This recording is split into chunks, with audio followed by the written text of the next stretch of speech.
that object, that black rectangle, almost always face down, resting on the coffee table. It vibrates. Your hand doesn't even move, but his shoots out, like lightning, to grab the device before you can even read the notification on the lock screen. He gives a strained laugh, works stuff, and types. Frantically, his body slightly turned, shielding the screen from your view. Your heart pounds. A chill goes up your spine. You feel, with an almost physical certainty, that inside that device exists a whole life you are not a part of. A life that, if discovered, would make your entire relationships, house of cards collapse. Have you ever felt this way? This visceral anxiety that consumes you every time his phone is nearby? The feeling that you are competing with shadows, with digital ghosts, with secrets that are just one password away? Has he ever accused you of being paranoid, of being controlling, of being crazy and jealous for asking who he is talking to so much? What I'm going to reveal to you today is not just what he hides. We are going to decode why he hides it. A narcissistic person's phone is not just a phone. It is the black box of his psychological operation. It is the safe where he keeps the masks he isn't wearing, the ammunition he accumulates against you, and the gateway to all the parallel lives he needs to live to sustain the emptiness of his false self. And most importantly, we will understand what happens when this box is opened, because the truth you seek might be exactly what you need to break free, but not in the way you imagine. My name is Lauren Mitchell. My purpose with this channel is to show you that the problem was never you, and more importantly, that you are not alone. If this video resonates with you, I invite you to subscribe to the channel and leave your like on the video. I count on your support. Before we talk about what's inside, we need to understand the behavior surrounding the object. The narcissist's phone is his fortress. It is the most protected item in the house, more protected than his wallet, more protected than his documents. It has complex passwords, maybe even facial recognition that mysteriously fails when you try to use it as a joke. Does he take his phone to the bathroom, even for a quick shower? Does he sleep with his phone under his pillow or on the bedside table, always within reach? If you accidentally grab his phone thinking it's yours, does he react with disproportionate panic, almost aggression? Why are you going through my things? This behavior in itself is the first red flag. It is a physical wall that he builds, and that wall has a clear psychological purpose: to maintain fragmentation.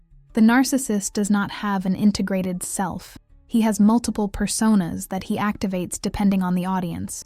The perfect partner persona he uses with you, the misunderstood victim persona he uses with friends, the conqueror persona he uses online. The phone is the device that allows him to transition between these personas without them colliding. It's his private dressing room. When you question this behavior, the reaction is immediate. Gaslighting. You are unbelievably insecure. Don't I get any privacy? You're smothering me. Notice the inversion. He creates an environment of extreme suspicion through secret, hyperprotective behavior. And when your intuition reacts to that suspicion, you are accused of being the problem. You are accused of being controlling. He trains you to be afraid to ask questions. He conditions you to doubt your own perception. You start to think, am I really overreacting? Maybe it's normal to want privacy. Let me be absolutely clear. Privacy is having a diary. Privacy is being able to have a conversation with a friend without having to give a report. Secrecy is what the narcissist does. Secrecy is having passwords you can't know, deleting message histories, having fake contact names, and reacting with panic to the mere possibility of exposure. What you feel is not paranoia. It is your intuition screaming that the reality being presented to you is a farce. Your logical mind is being poisoned by his gaslighting.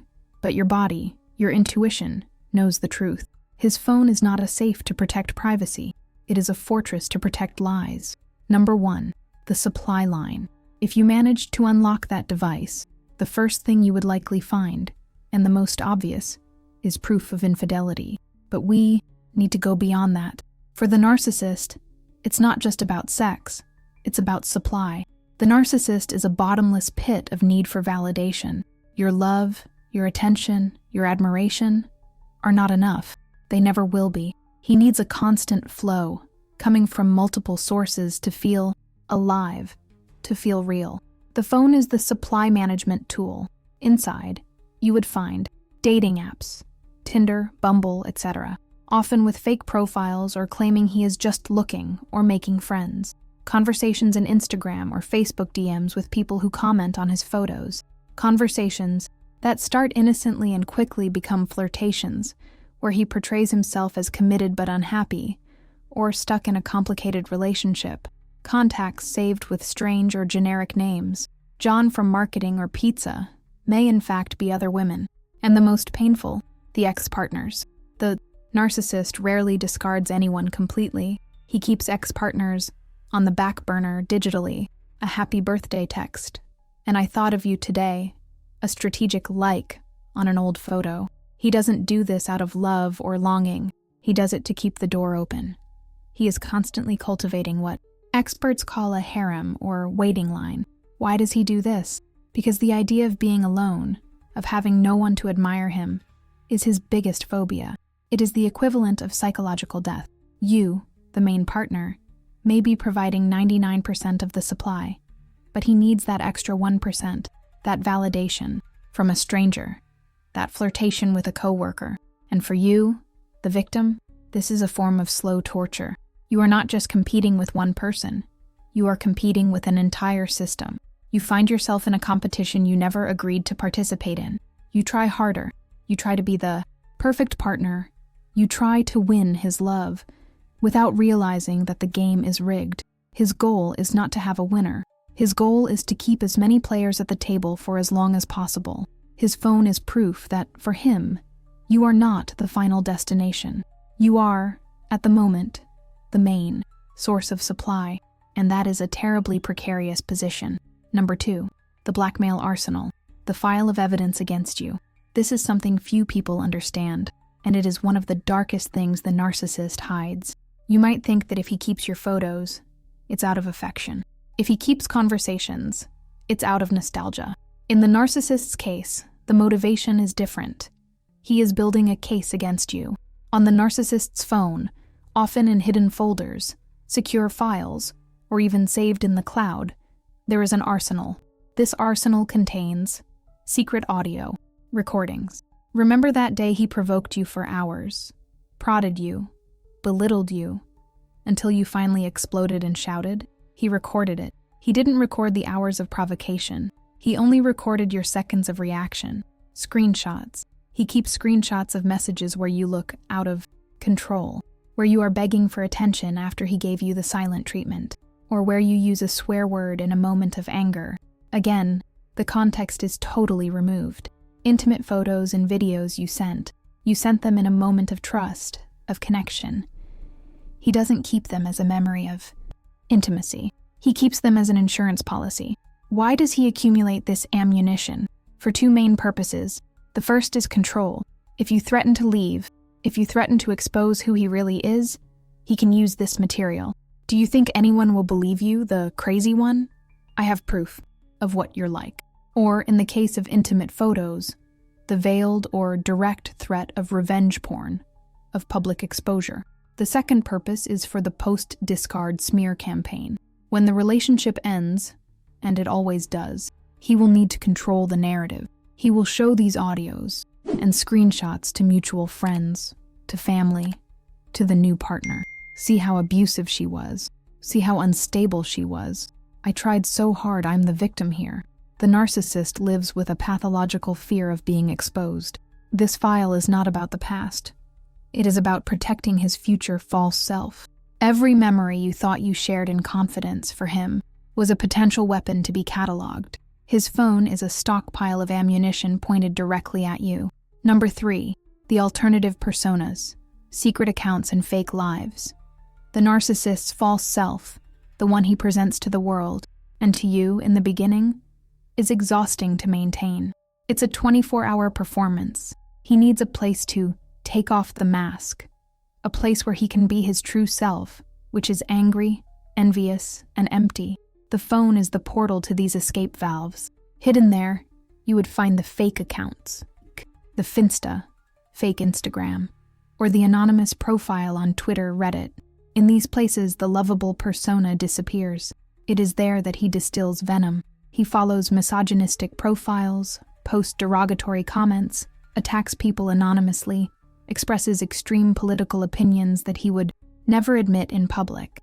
It's where the rage and contempt he feels for the world, and secretly for himself, come to the surface. Accounts on pornographic sites or specific forums, places where he can explore fetishes or fantasies that directly contrast with the image of a good guy or dedicated partner that he projects. He can also use these accounts to spy. He spies on you if you blocked him, or if you have a private profile. He spies on ex-partners. He spies on coworkers. He collects information. This digital fragmentation is the clearest proof of his pathology. He is not an integrated person. He is a collection of masks. The person you fell in love with is just one of them, and probably the most manufactured of all. What you would feel upon seeing these accounts would not just be the shock of betrayal, but a deep horror.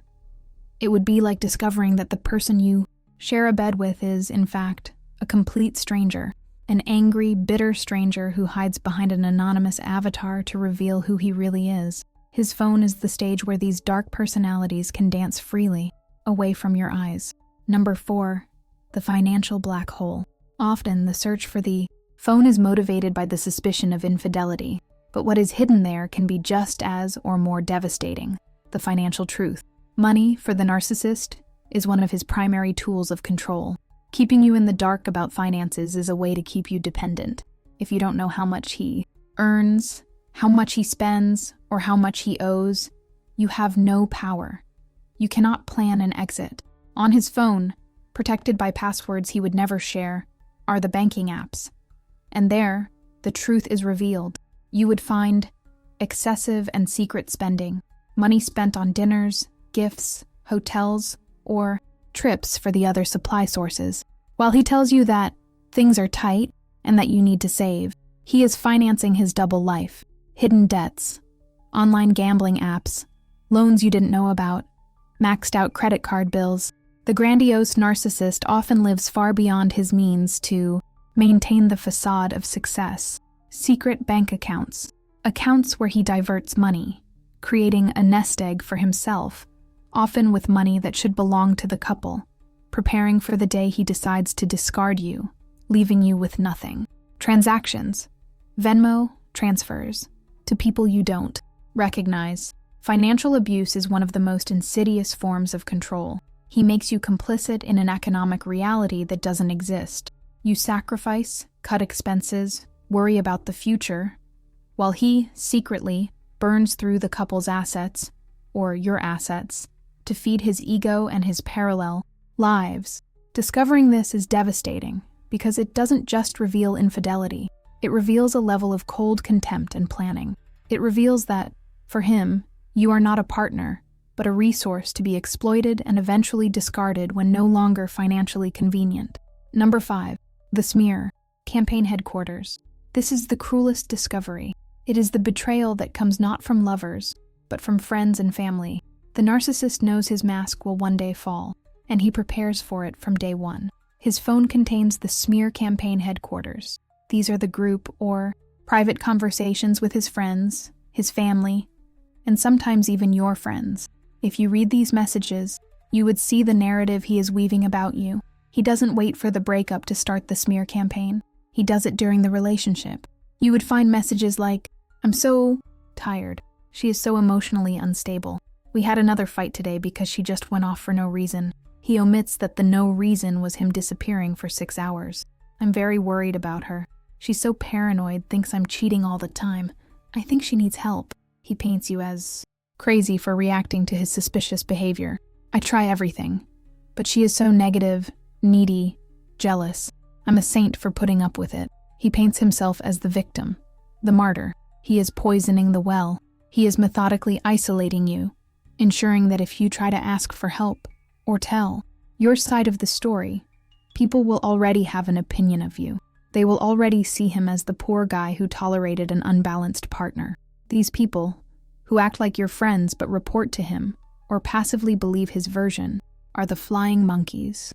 Reading this is like being stabbed in the back by an entire army.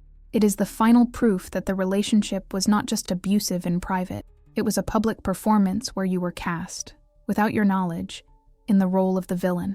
His phone is the script he distributed to the entire audience, ensuring you never had a chance to tell your own story. Here, we arrive at the crucial question in the title. You couldn't take it anymore. Your intuition won over fear. You discovered the password, or he left it unlocked for a second. You opened it, and you saw. You saw the supply line. You saw the blackmail arsenal. You saw the fake accounts, the debts, the smear campaign headquarters. The world collapses. The proof is there. What do you expect to happen? That he falls to his knees, crying, begging for forgiveness? That he says, "You caught me, I will change, I need help"? That's what a healthy person would do. What the narcissist does is the opposite. The moment you confront him with irrefutable proof, you do not find remorse. You find narcissistic rage. The mask doesn't just fall, it shatters. And what's behind it is a vacuum of pure rage. His reaction will follow one of three paths, or a combination of them, extreme denial, and gaslighting. "That's not mine. You planted that on my phone. You're seeing things. That's old, from before you." He will try to convince you, against the proof in your hand, that your reality is wrong. Total blame shift. Attack. This is the most common. He won't defend himself. He will attack you. "How dare you invade my privacy? You are the abuser. You are sick, controlling, paranoid." The focus of the conversation instantly shifts. The problem is no longer the betrayal, the lies, the arsenal. The problem is you looking, and he will be so convincing in his fury that, for a second, you will feel guilty. The immediate discard. If the evidence is too much and the mask is impossible to reassemble, he simply discards you. "You know what? I'm done with this. It's over." He throws you away like trash because you are no longer useful. You saw the true self, and the true self cannot bear to be seen. The discovery is not the moment you save or fix him. The discovery is the detonation. It is the moment you force his hand, and he reveals his true nature through fury. The clarity you seek will not come from his repentance. The clarity will come from his reaction to the discovery. The breakthrough is this. You spent months, maybe years, doubting your sanity. You wondered if you were crazy, if you were jealous, if you were insecure. You looked on his phone for proof that he was the liar, but the proof was never on his phone. The proof was always in you. It was in your anxiety, in your churning stomach, in your intuition that screamed while he called you crazy. What you find on the phone is only the confirmation of what your body already knew. You didn't need to see to know. You just needed permission to believe in yourself. And his fury, upon being discovered, is that final permission. Use it. Not to try to fix what is broken, but to take your truth back and finally walk away. Feel free to leave your story, your vent, or even a suggestion for the next video's topic in the comments below. Click on the suggested video on the screen and stay with me. Remember, you are light. Never forget to shine.